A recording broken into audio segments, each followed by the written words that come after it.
friends and family, welcome back to my channel.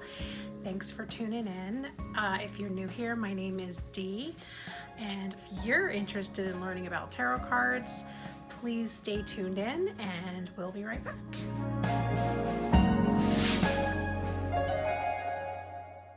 I am on a tarot subreddit, and people will post their card readings and ask for others' interpretations on those readings.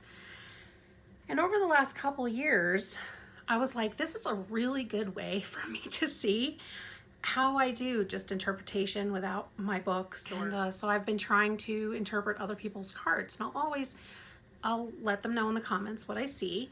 And then I will ask them to please let me know how I did. Am I spot on? Am I really far off? I mean, what better way to test your cartomancy skills than doing a reading anonymously for a complete stranger, right? So in doing that and thinking of different video content ideas that I can share, I started thinking about the tarot cards and how many misconceptions there are about them. I started asking some close friends, what do you guys think would be a good way to get some content regarding tarot cards? And one of my friends had a really good suggestion and said, why don't you start looking at maybe dispelling some of the mistruths about tarot, or just the basics, those kind of things. And I said, okay, so that's what we'll start there. So my intention is for this to be, make a few different videos. One where I will go through my interpretation with the meanings of all of the cards, all 78 cards. Today, I just kind of want to talk about the tarot origins and just the basics, what they are, how do you use them, that kind of thing. So if that's something you're interested in, stay tuned.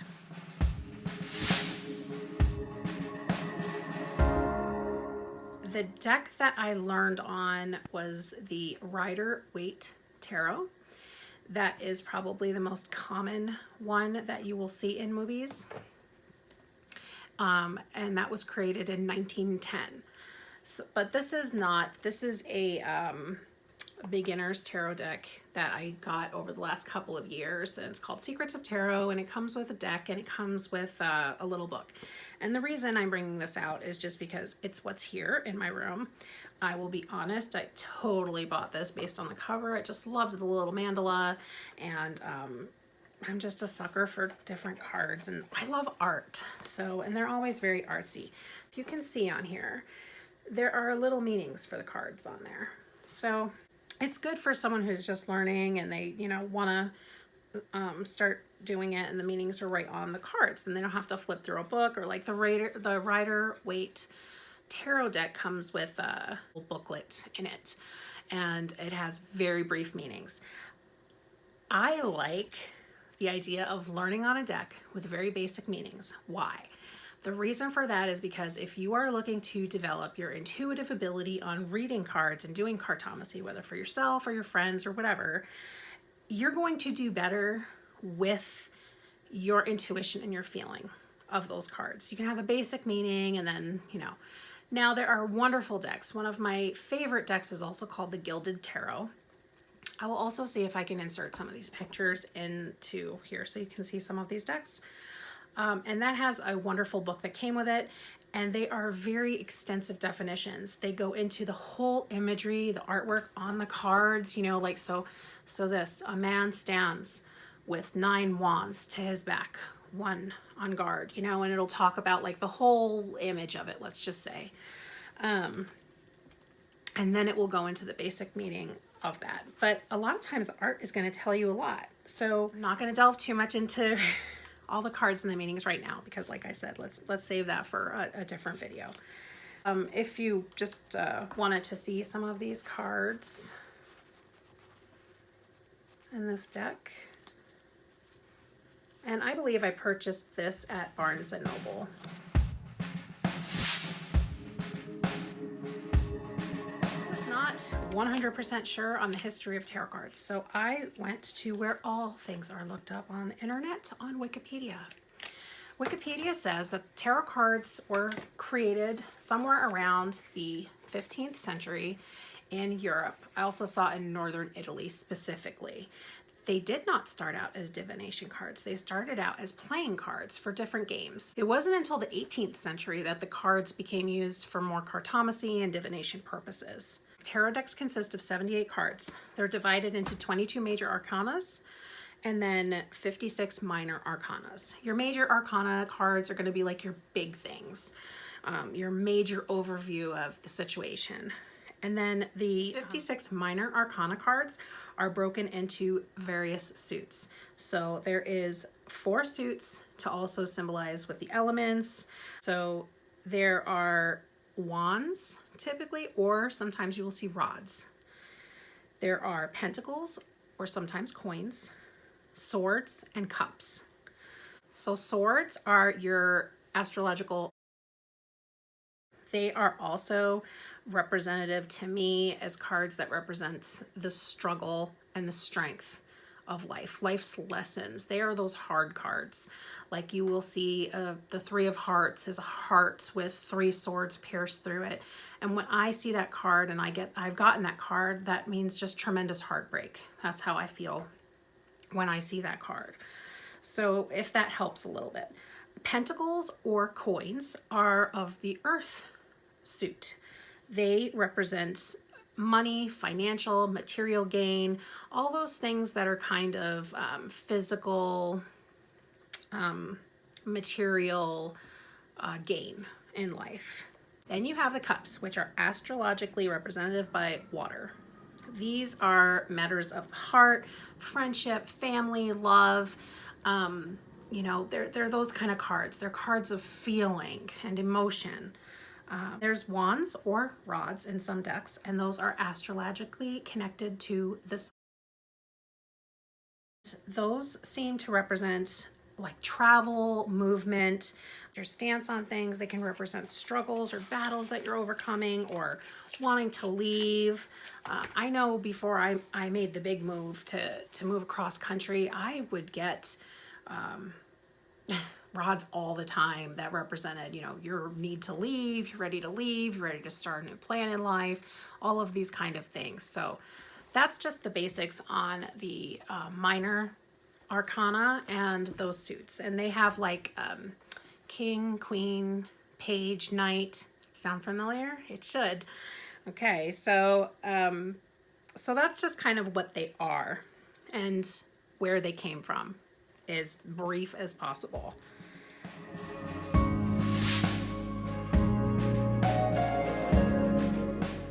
How do you use tarot cards? You can use tarot cards or other divination cards, I believe, how you feel is right for you, as with all things in life. There are very good readings that you can do. The typical reading that you will see a lot, and I use often, is the 10-card Celtic cross spread. Probably the most common and well-known tarot spread that there is. It is really good for kind of representing of your situation, representing the now, how your recent and far past may have influence or impact your current situation and near future if you stay on this kind of current path. So it's kind of that good basic one. Many books will have a lot of different spreads. A lot of them can be created by the author or just, you know, your typical old school spreads. One that is common that I have used and me and my girlfriends kind of use has been the 3-card spread. And, you know, you lay them out left to right, past, present, future. Or sometimes I've laid out 3 and I'll call it like the moving forward 3, representing like my current situation, my very near future, and the outcome if I continue doing what I'm doing in this mindset or current situation that we have been in.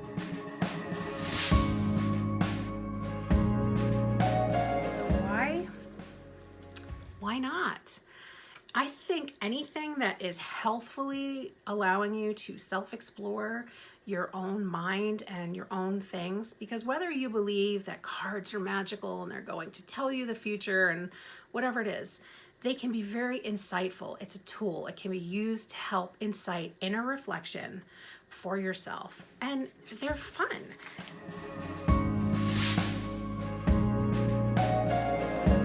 So how did I get into the tarot cards? Well, I got into the tarot cards when I was about 14 years old, when my very cool aunt, she introduced me to the Rider-Waite deck.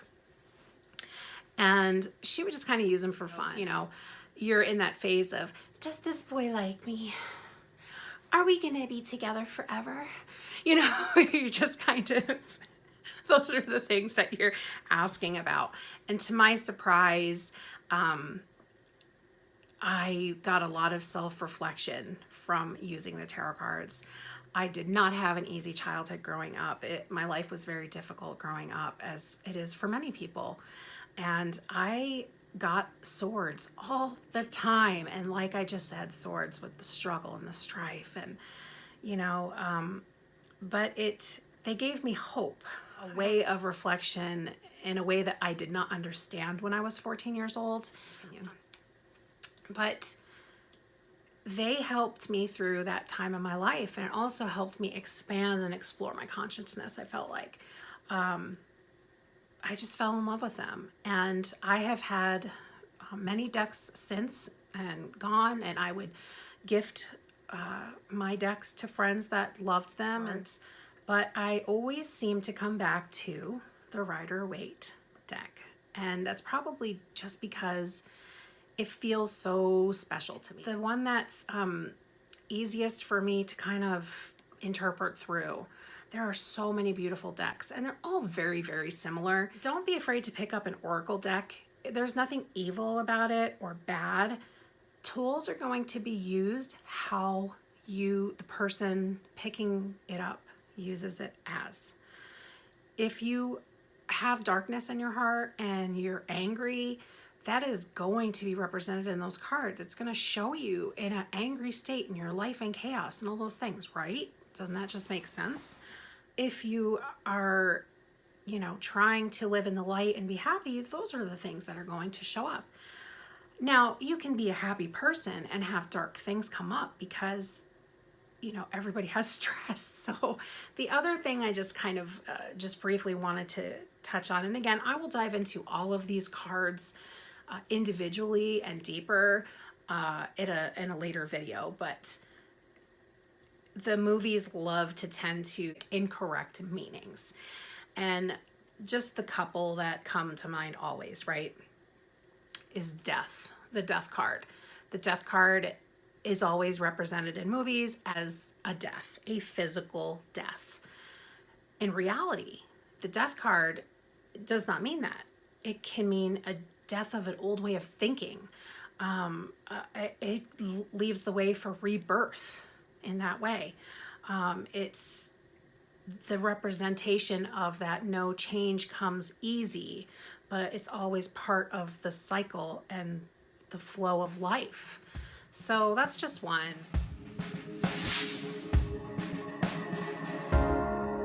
If you're interested in owning your own deck, how would you go about doing that? And I mean, now with online shopping and sales, it makes life easier in that way. But I always say visit a brick and mortar store so you can look through the decks, you can look through the books, you can kind of feel how you feel around those decks. You have to feel comfortable with what you're doing. I got a tarot deck many years ago that I've been wanting to actually see if I could find again, just because it was a beautiful deck. It was a dragon tarot. I was really super into dragons when I was a teenager. I just loved them. I could not read that deck for the life of me. Like I just couldn't read it, but the cards were gorgeous. They were beautiful pieces of artwork. So like I said, I'm a collector because I love the art. These days, I would say I'm more into oracle divination cards than tarot cards. I just feel for myself at this point in my life, tarot cards I tend to reserve for more of that physical, mundane, day-to-day life. So, you're struggling with stress through your job, or you're struggling with money, those kind of things. And I'll, pull out the tarot deck and say, okay, tell me how to do this. Now,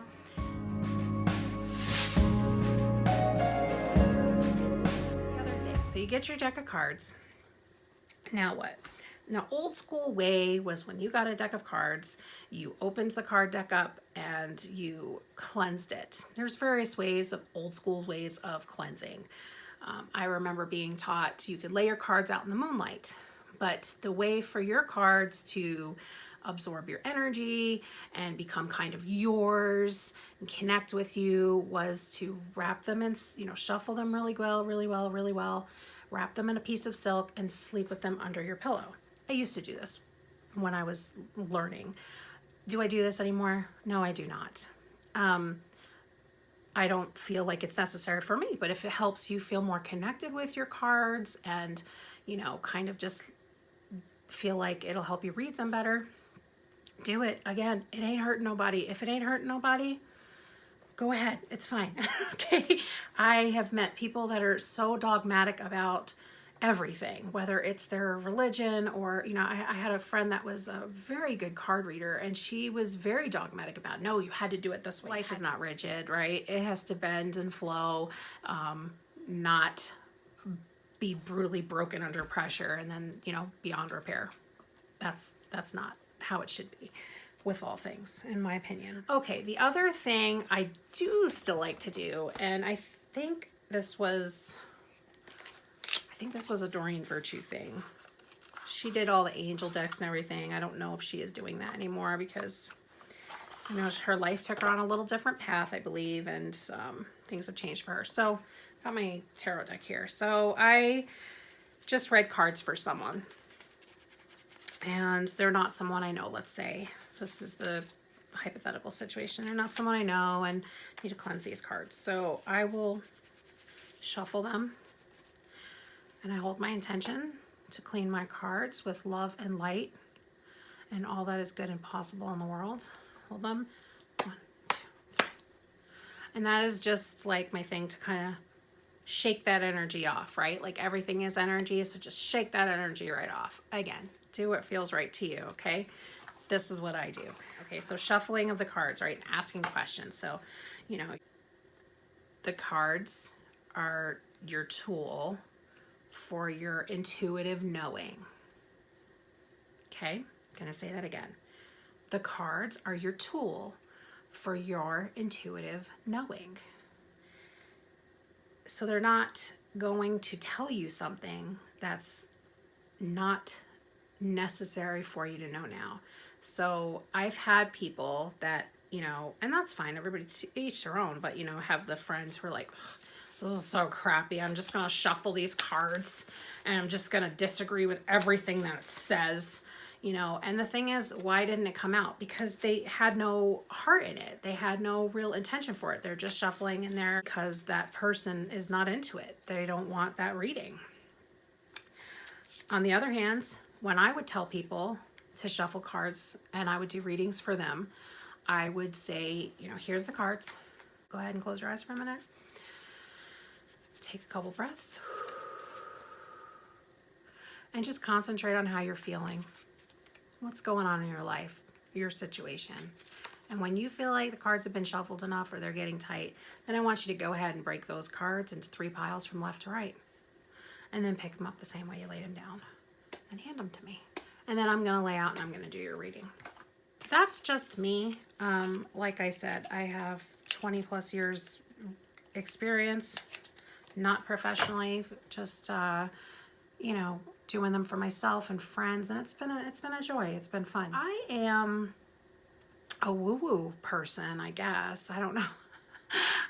I don't really feel like that anymore, but I'm just me. And I love the cards and I want to share some basic knowledge about the cards with others so they're not maybe so misunderstood or, because they get so misrepresented. But I hope this was helpful for you and not too long of an intro to the tarot.